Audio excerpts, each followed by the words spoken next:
थोड़ा बच्चों को बैठाते रहिए। प्रेम से बोलो भक्त और भगवान की। हाँ, तो मैं निवेदन क्या कर रहा था, विश्वामित्र महामुनि ज्ञानी और बसहि विपिन शुभ आश्रम जानी, अपने आश्रम में निवास करते हैं और जैसे जप जग योग साधना में जैसे लीन होते हैं तो निशा से लोग दौड़ करके आ जाते हैं, करें उपद्रव मुनि दुख पाओ, बड़ा उत्पात मचाते हैं। तो आप देखो इधर अयोध्या में राजा दशरथ जी हैं, उनको भी कोई चिंता नहीं, और उधर बिहार में जनकपुर में राजा जनक जी हैं, उनको भी कोई चिंता नहीं। अच्छा, ऐसी चिंताएं राजा लोगों को नहीं होती। ये चिंताएं किसको होती है? एक संत को होती है। और विश्वामित्र बाबा एक संत हैं, सच्चे संत हैं और विश्व के मित्र हैं, तो उनको ये चिंता पैदा हो गई कि हर बिन मरहि न निश्चय पाप। सोचने लगे कि राजा को चिंता नहीं है, लेकिन संत यदि नहीं चिंता करेगा तो राष्ट्र का कल्याण होने वाला नहीं है। तो संत को पीड़ा हो गई और मनोरथ किया कि यही विधि करत मनोरथ जात रागी बात, यही विधि करत मनोरथ जात रागी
और चल दिए, पैदल चल दिए। देखो राष्ट्र के लिए, राष्ट्र हित के लिए संत बाबा चल दिए, अयोध्या को आ गए।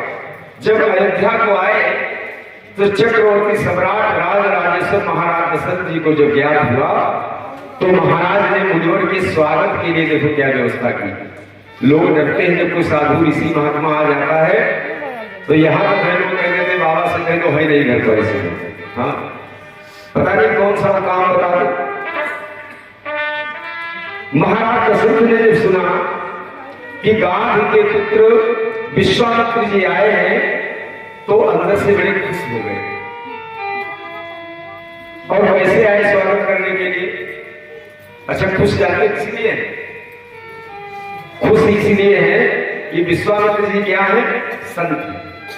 विश्वामित्र के लिए नहीं खुश है, विश्वामित्र के नाम से तो दशरथ जी बहुत डरते हैं। विश्वामित्र के नाम से दशरथ जी बहुत डरते हैं, क्योंकि विश्वामित्र को मालूम है कि हमारे इस वंश में जब कोई राजा ऐसा आता है जिसके नाम में चंद्र लगा होगा तब ही बबौना होते। हाँ, हरिश्चंद्र जब आए तब ये बाबा आया था और बेचारे बिक गए थे काशी में। अब हमारा बेटा राम, उसके आगे चंद्र लगा है तो रामचंद्र आए तब ये बाबा आ गए। तो विश्वामित्र को तो डरते हैं दशरथ जी, लेकिन वो संत है, ज्ञानी है, महामुनि है, तो इसलिए उनका सम्मान करने के लिए महाराज दशरथ जी जैसे सुना तो कैसे आए। देखो, सम्मान होना चाहिए, संत का और साधक का सम्मान होना चाहिए। महाराज दशरथ जी कैसे आए? मुनि आगमन सुना जब राजा, मुनि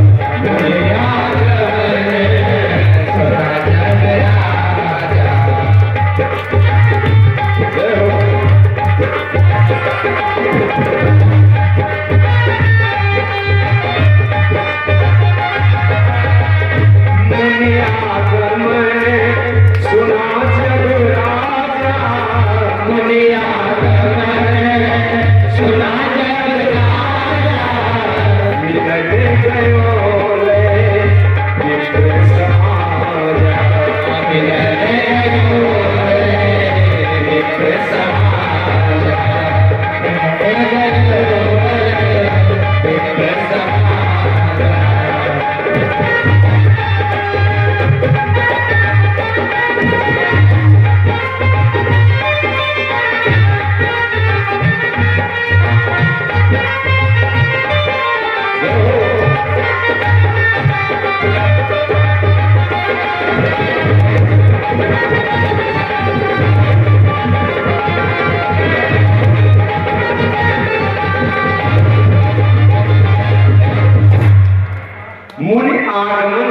जब राजा और मिलन गयो ने विप्र समाजा, ब्राह्मणों का समाज साथ में लेकर के गए और जाते जाते किया कहा, यानी संत का इतना सम्मान किया, बोले करी दंडवत। ऐसे नहीं बाबा सीताराम बाबा राधे राधे बाबा 5 हुई, ये कुछ नहीं कहा, करी दंडवत, दंडवत प्रणाम, जमीन में लेट गए और मुनि सम्मानी, मुनिवर को बड़ा सम्मान दिया, आइए भगवान पधारिए, आपका स्वागत है, और निज आसन बैठा रहे आनी। ग्वारे राजा दशरथ की उदारता, आजकल कोई अपना कुर्सी छोड़ना नहीं चाहता है, अपना आसन कोई छोड़ना नहीं चाहता है, लेकिन दशरथ जी की उदारता को देखो, निज आसन दे दिया महाराज दशरथ ने। और आजकल सब सारा झगड़ा कुर्सी का कहीं होता है, कोई कुर्सी पा जाए तो छोड़ना पसंद करता है। विश्वामित्र नहीं चाहे, जितने बड़े मित्र आ कुर्सी पाके को नहीं छोड़ता, लेकिन दशरथ जी जो है निज आसन बैठा रहे हैं और आसन पर बैठाया। आइए भगवान, आज तो मैं धन्य धन्य हो गया, संत का दर्शन हो गया। संत दर्श ते पातक करई, संतों का दर्शन मिल जाए तो कुछ पाप जो है वो टल जाता है। तो आज तो मैं बड़ा ही बड़भागी हो गया महाराज। आइए आप दिव्य आसन ग्रहण करिए, तो अपने आसन पर बैठा दिया और जानते क्या किया कि चरण पखारी कीने अति पूजा, चरण पखारी कीने अति पूजा।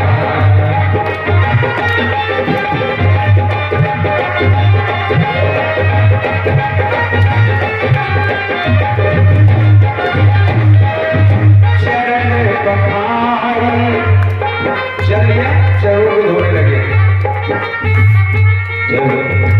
चरण पखारी कीने अति पूजा, चरण पखारी कीने अति पूजा। वो सब आजू भजने नहीं पूजा,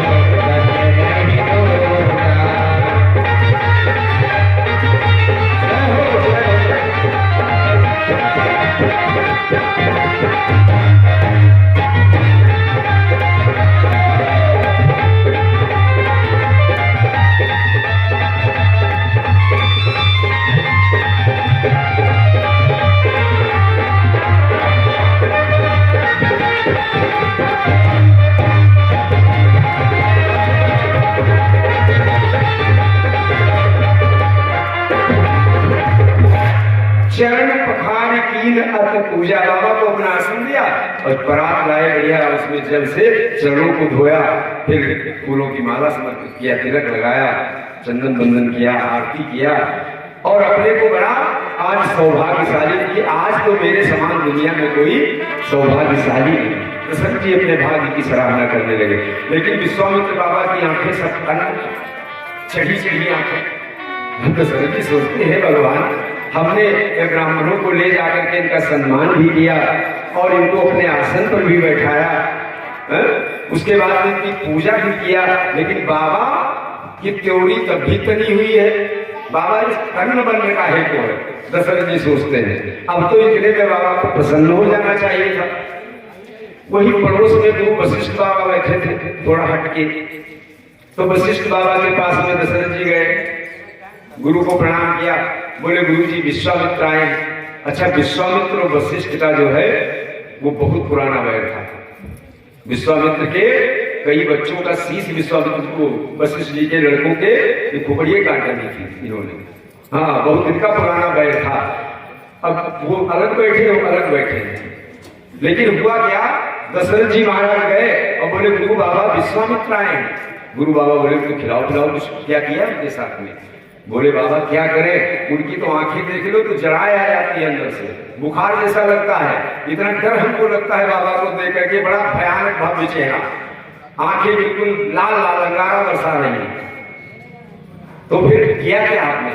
आपके यहाँ आए हैं, संत आए हैं, तो क्या किया आपने? अरे बोले गुरु बाबा हमने अपना आसन दे दिया संत बाबा को, अपना राज सिंहासन पर हम उनको बिठाए हैं। बोले ठीक है, राज सिंहासन पर बैठने से खाली काम नहीं चलेगा। बोले फिर हमने उनके चरणों को धोया, पूजन किया, धूप दीप आरती किया। बोले फिर भी उनकी आंखें तक। वशिष्ठ जी मुस्कुराए, बोले एक बात बताओ कि इतना सब कुछ आपने बनाया और वो बाबा वहां बिहार से चल करके आ गया अयोध्या में, कुछ खिलाए पिलाए? बोले वो तो नहीं कुछ खिलाए पिलाए। तो बोले जब इतना परेशान होकर जो व्यक्ति आएगा और उसकी चाहे इतनी पूजा करो, जब तक पेट पूजा नहीं होगी तब तक उसके चेहरे पे प्रसन्नता कहां से आएगी? तो दशरथ जी बोले हाँ ये बात थी। तो दशरथ जी आए और किया क्या, विविध भांति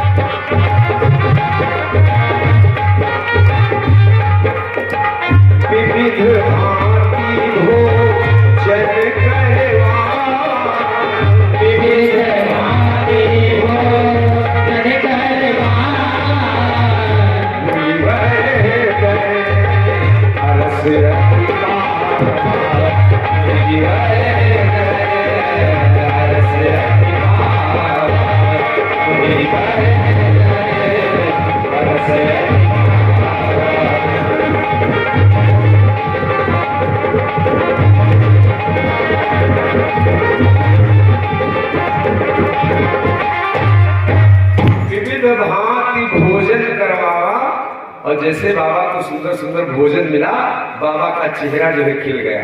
वो जो आंखें लाल अंगारा बरसा थी शांत हो गई, चेहरे पे मुस्कुराहट आ गई, मुनिवर हृदय अंदर से हर्षित हो गए।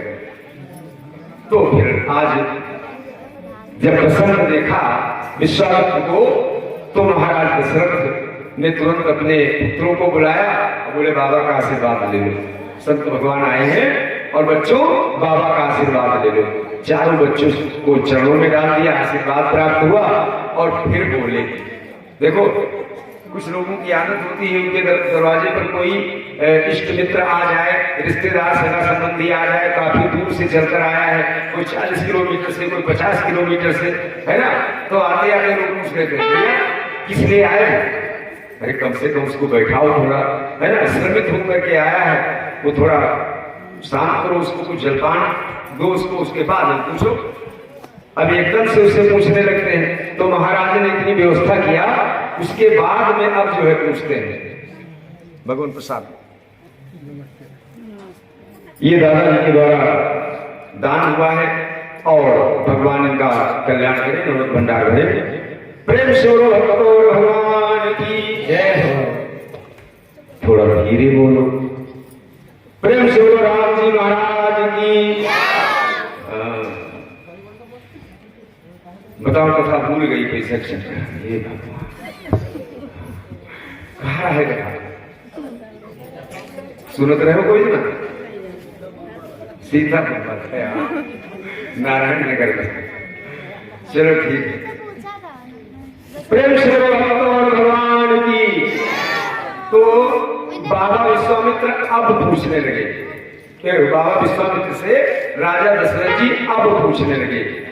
क्या पूछने लगे कि यही कारण आगमन तुम्हारा, यही कारण आगमन तुम्हारा,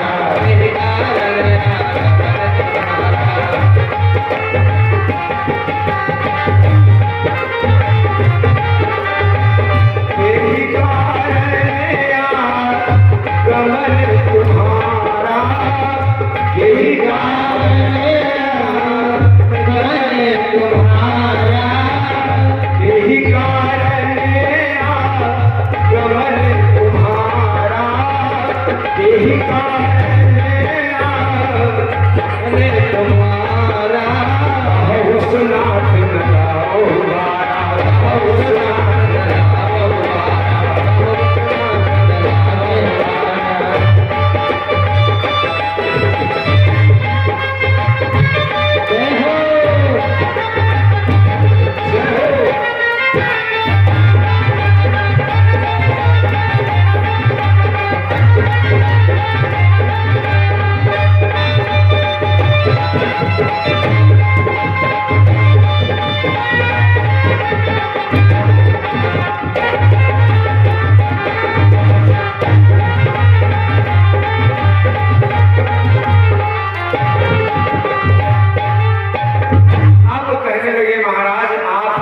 कीजिए तो आगमन हुआ है हमारे राजमहल में, और जल्दी आप हमसे बताइए। अब आप 12 यानी विलंब मत करिए, जल्दी आप करिए। तो महाराज दशरथ जी से जो है आज बाबा विश्वामित्र अपने हृदय के दुख को व्यक्त करने लगे कि राजन सुनो, ध्यान से सुनो मेरी बात को, मेरी एक पीड़ा है। बोले क्या है बताओ मुनिवर। तो कहते हैं कौन? बाबा विश्वामित्र कहने लगे कि मैं यज्ञ जिस समय करता हूँ, जिस समय करता हूँ, जिस समय करता हूँ,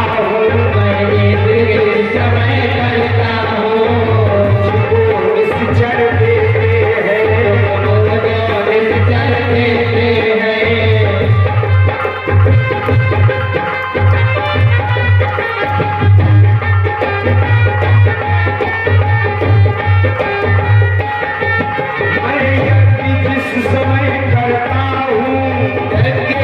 समय करता हूँ, मुझको निश्चर देते हैं, निश्चर देते हैं।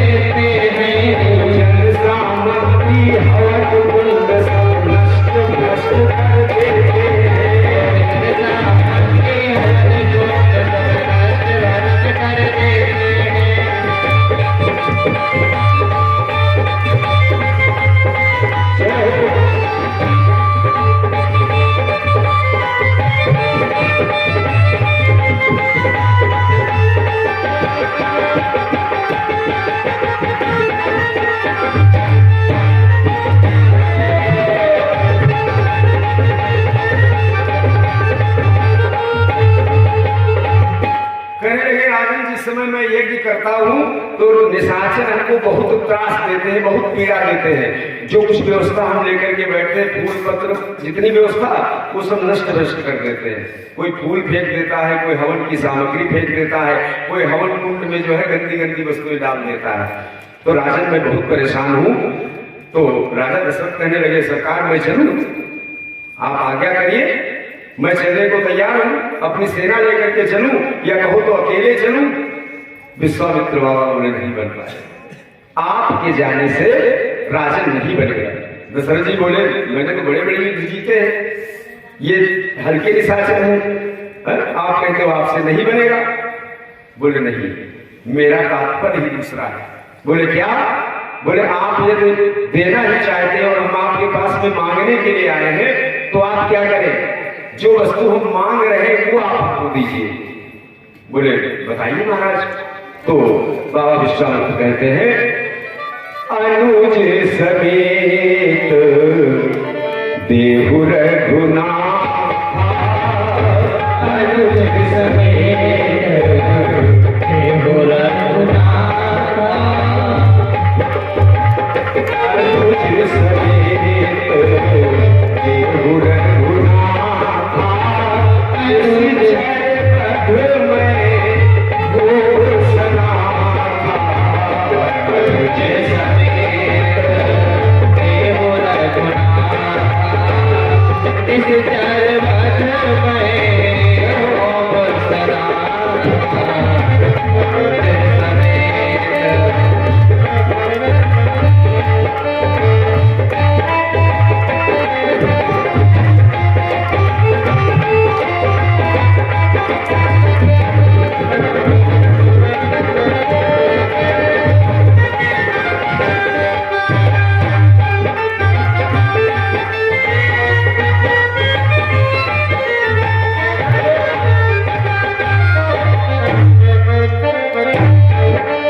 अनुज समेत देहु रघुनाथ, अनुज कौन?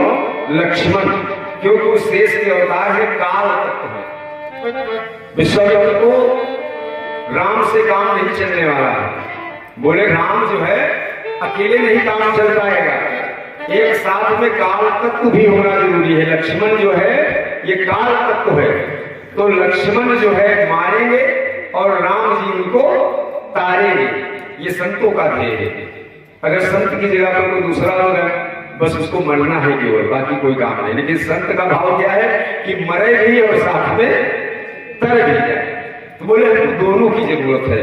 एक काल तत्व है वो मारेगा, और जो ये नारायण ब्रह्म अवतार है ये तार देगा, तो उनका कल्याण भी हो जाएगा, हमारा ये भी हो जाएगा। दशरथ जी इस भाव को नहीं समझ पाए। बोले महाराज आपको राम चाहिए ना, तो राम को आप मत मांगिए हमसे, राम को आप मत मांगिए। बाबा राम के नाम में 2 अक्षर हैं, राम, तो 2 अक्षर की हमारे पास में और बहुत सी वस्तुएं हैं, उनमें से आप कुछ मांग लीजिए अगर आप मांगने ही आए हैं, लेकिन राम को मेरे मत मांगिए।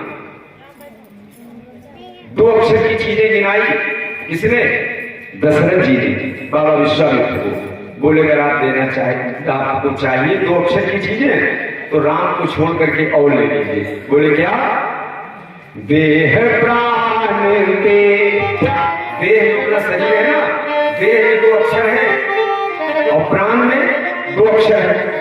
बोले देह प्राण दे प्रिय कछु नाही, देह प्राण दे प्रिय कछु नाही।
जितने हेक्टेयर आपको हो उतना क्षेत्रफल आप भूमि में हमारे रखवा लीजिए। मांग भूमि 2 अक्षर, भेल, भेल माने गाय। ये आजकल का जमाना नहीं था, तब गाय जो है किसी ब्राह्मण को बड़ी मुश्किल को जो है पुण्यदान में मिल पाती थी, क्योंकि पहले गाय का जब बहुदान राजा लोग करते थे तो भागवत में लिखा है वो कैसी होती थी। कपिला गौ बछड़ा संग में पैसोनी यानी दुधारू हो, ऐसा ना हो कि पंडित जी लेके गए वो आधा जिला हटने लगाए, ऐसी भी नहीं, दुधारू बछड़ा हो, है ना। और श्रृंग जो सींग है वो सोने से मढ़ाए जाते थे, पाँव के फूल जो है चांदी से मढ़ाए जाते थे, तब पंडित जी को दान दिया जाता है। और आज तक तो गौ माता की दशा देखो कैसी है बेचारी, है ना। तो महाराज दशरथ कहते हैं कि बाबा आपको राम में 2 अक्षर है, तो राम को हमारे न मांगो, 2 अक्षर की और भी चीजें हैं, पूरी लिस्ट दिया। मांगो भूमि, धेनु, गैया, धन, जितना धन चाहो, पोषा, अगर धन से ना भाव हुए आगे तो पोष माने खजाना, सब 2 अक्षर की चीजें हैं। महाराज इनको पसंद करो, ले जाओ। मांग भूमि, धेनु, धन, पोषा, मांग भूमि, धेनु, धन, पोषा, सर्वस्व देव आज सहरोसा, सर्वस्व देव आज सहरोसा, सर्वस्व देव आज सहरोसा।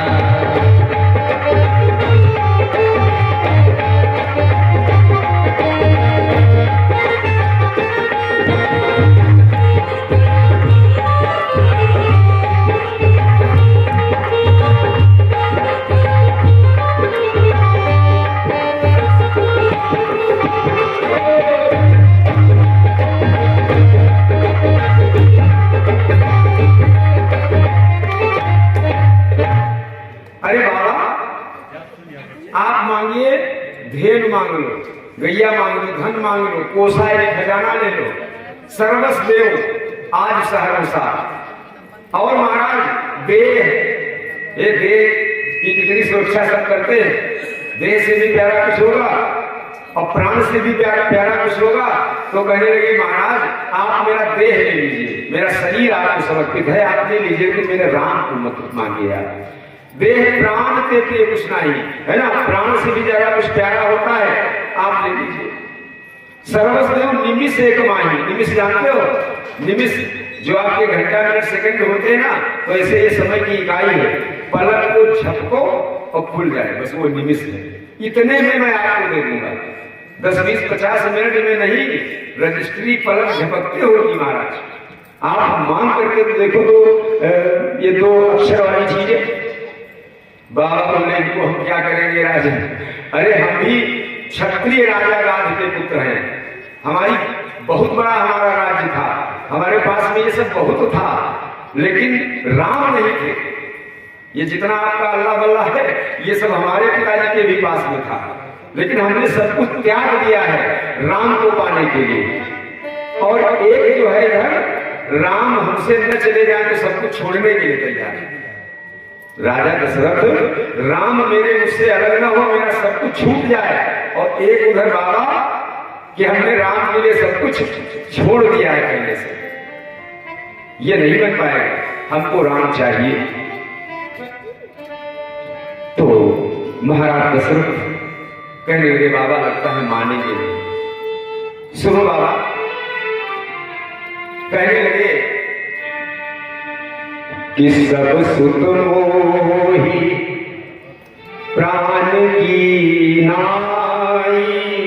मेरे 4 बेटे हैं, चारों प्राण के नाई माने तरह समान। सब सुत मोहि प्राण की नाई, राम देत नहीं बनई गुसाई। सब सुत मोहि प्राण की नाई, राम देत नहीं बनई गुसाई।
बाबा सब सुत मोहि प्राण की नाई, लेकिन राम वेद नहीं बने गोसाई।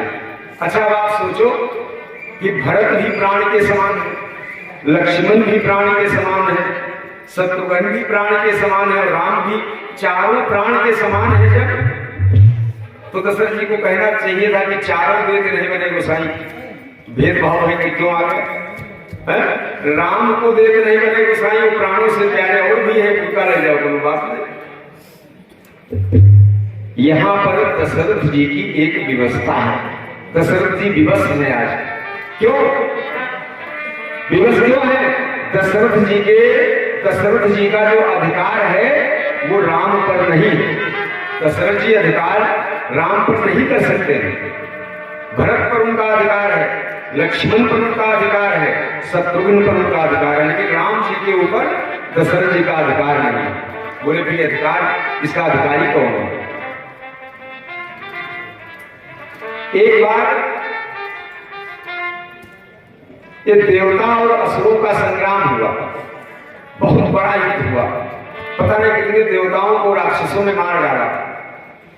तो जब देवता सब हारने लगते थे तो दशरथ जी को बुला करके ले जाते थे, क्योंकि इनके साथ में जो है कैकेयी रहती थी। ये माताओं की बड़ी महिमा होती है, ये आदि शक्ति होती है देवियां। क्यों? मान लीजिए किसी से कोई विवाद हो गया और अगर ग्रह लक्ष्मी कहे कि इससे विवाद मत करो, चक्कर में मत करो, ये ठीक नहीं है, तो फिर वहां पर मान जाने में भलाई होती है। और किसी से विवाद हुआ और ग्रह लक्ष्मी जो है दुर्गा का रूप बन गई और उठा के लाठी पकड़ा दिया, जाओ सब जरूर देखा जाए, हाँ तो विजय आपकी है। तो कैकेयी जाती थी, कैकेयी युद्ध में जाया करती थी और दशरथ जी घर से विजय लक्ष्मी प्राप्त करके आते थे, इनकी जीत हो जाया करती थी। तो दशरथ जी जब गए देवासुर संग्राम में, तो वहां पर बड़ा विकट युद्ध हुआ और उस विशाल युद्ध में हुआ क्या कि दशरथ जी देवताओं के पक्ष से जीत गए, देवताओं की जय जयकार करवा के तब आए वहां से। अब दशरथ जी चले आ रहे थे, रास्ते में इनको एक जो है देव पुरुष दिखाई दिया और वो कैसा था, काला काला था, लेकिन पीठ दशरथ जी की तरफ किए था। तो दशरथ जी बोले आप कौन है? तो वो देव कहने लगा आप इससे मतलब न रखो, हम आपके शुभ चिंतक, आपके हम शुभ चिंतक हैं। तो दशरथ जी कहने लगे वाह भाई शुभ चिंतक जी, आप तो बढ़िया शुभ चिंतक हैं, हमारी तरफ आप देखते भी नहीं हो, हैं हमारे शुभ चिंतक। तो उस देवता ने कहा, देवता जानते हो कौन था? उस शनि देवता था। शनि देवता कहने लगे राजन तुम्हारी भलाई तभी तक है कि जब तक हम आपकी तरफ को नहीं देख रहे हैं, और यदि हम आपकी तरफ देखेंगे तो फिर आपके शुभ चिंतक हम नहीं रह जाएंगे, हम आपके शुभ चिंतक हैं, इसलिए आपकी तरफ नहीं देख रहे हैं। दशरथ जी बोले भाई इस बात को हम नहीं मानते, आप हमारी तरफ देखिए। तो शनिश्चर को विवश कर दिया दशरथ जी ने, और शनि देव ने जैसे दृष्टि घुमाई दशरथ जी की तरफ को, ये अचेत हो गए, इनका होश जो है वो चला गया, अचेतन अवस्था में चले गए और वहां से ये रथ से फिसले और चल दिए पवन देवता के सहारे धीरे धीरे डगमगाते हुए ऊपर से नीचे की तरफ को आ रहे हैं। अब इनका कोई सहारा देने वाला नहीं। ये गीधराज जटायु जो है ये कहीं उड़ता हुआ चला रहा था। गीधराज जटायु ने देखा कि ये तो चक्रवर्ती सम्राट अजनंदन राज राजेश्वर महाराज दशरथ हैं और ये तो जमीन में जाएंगे तब तक इनकी मृत्यु हो जाएगी, क्योंकि जटायु जो है एक परोपकारी पक्षी है और परोपकार जो है शास्त्रों में बताया है कि परोपकार पुण्याय और पापाय पर पीडनम। यदि आपको पुण्य कमानी है तो पुण्य जो है परोपकार में ज्यादा है, यह जहां तक आप चल सकते हो दूसरे की भलाई करें तो उसमें पुण्य ज्यादा है। तो पक्षीराज जटायु जो है इस परोपकार की भावना से बड़ा प्रसन्न हो गया, क्यों कहा गया परहित सरिस धर्म नहीं भाई, परहित सरिस और धर्म नहीं भाई, पर पीड़ा सब नहीं अधमारी, पर पीड़ा सब नहीं अधमारी, परहित सरिस धर्म नहीं भाई, परहित सरिस धर्म नहीं भाई, परहित सरिस धर्म नहीं भाई।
लेकिन उस चिड़िया के अंदर देखो कैसा बढ़िया भाव आ गया कि परोपकार से बड़ा कोई पुण्य नहीं है।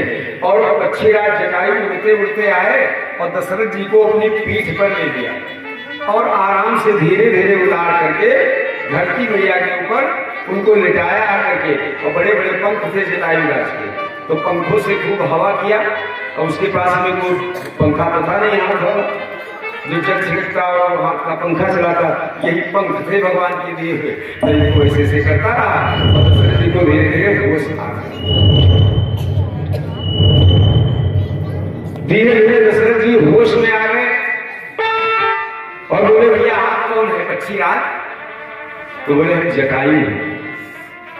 ठीक से राजा पहचाना में जटायु है। दशरथ जी ने नेत्र खोले तो पक्षीराज जटायु का दर्शन पाया। तो बोले भैया यदि आप न होते तो आज तो मेरा जीवन लीला मेरी समाप्त हो चुकी थी। पक्षीराज जटायु बोले नहीं, मेरा ये कर्तव्य था और मैंने अपना कर्तव्य पालन किया। तो महाराज दशरथ कहने लगे कि ये जो आपने कार्य किया है इससे मैं इतना प्रसन्न हूं, मेरा जीवन आपने दिया है, मेरी जिंदगी आप देने वाले हैं। तो हे पक्षीराज जटायु आप हमसे कोई वस्तु मांग लीजिए। पक्षीराज बोले हमने ये तो कोई व्यवसाय के रूप में तो नहीं हमने आपकी मदद किया कि हम परोपकार कर देंगे तो हमको कुछ मिल जाएगा, ऐसा नहीं मैंने किया। लेकिन दशरथ जी निवेदन करने लगे कि नहीं पक्षीराज जटायु जी आप हमसे कुछ मांग लीजिए। तो जटायु बोले ठीक है महाराज, जब आपकी यही इच्छा है तो मैं एक चीज मांगता। बोले मांगो, आप मांगिए। तो पक्षीराज जटायु ने कहा देखो हमारे कोई बेटा नहीं। अब उस समय दशरथ जी के भी बेटा नहीं थे, उस समय दशरथ जी के भी बेटा नहीं थे। एक शांता नाम की लड़की थी, वो अंग देश के राजा रोमपाद ने इनसे ले लिया था, उनकी भी कोई संतान नहीं थी। और वही लड़की विभांडक मुनि के बेटा जो श्रृंगी ऋषि जी थे उनको ब्याही गई थी और यहाँ घर में कोई बेटा तो थे। तो अब क्या चाहिए आपको? बेटा तो मेरे भी नहीं, बेटा आपके भी नहीं।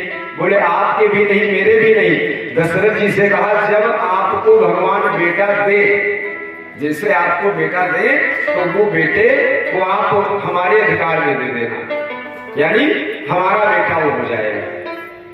तो जब राम जी का जन्म हुआ है तो दशरथ जी ने जटायु को बुलवाया कि भाई पक्षीराज आओ, अब बेटा जो बड़ा वाला है उस पर अधिकार आपका है, मेरा अधिकार नहीं। तो जटायु आए, बोले महाराज बताओ। बोले ये बेटा जो राम है ना इसको आप ले जाओ। जटायु कहने लगा बेटा तो बहुत बढ़िया है, लेकिन हम हमारे पास में न पढ़ाने की व्यवस्था न लिखाने की व्यवस्था, कोई व्यवस्था तो है नहीं है? और वहां कोई आटा दाल चावल भी नहीं, तो बड़ी मुश्किल हो जाएगी। हम तो पक्षी ऐसे पक्षी आमिष भोजी है, तो वहां इस बेटे का काम नहीं है। इस बेटे को आप अपने यहाँ रखिए और ये मेरा बेटा है, मेरा अधिकार है इसके ऊपर और मेरी अंत्येष्टि क्रिया यही बेटा करेगा। तो बोले कि बस इस बेटे पर मेरा अधिकार है। दशरथ जी बोले कि मेरा अधिकार तो राम के ऊपर है ही नहीं। तो आज महाराज दशरथ कहने लगे कि सब सुख मोहि प्राण की नाई। राम भी प्राण के समान प्यारा, भरत लक्ष्मण शत्रुघ्न, लेकिन राम देत नहीं बने गोसाई।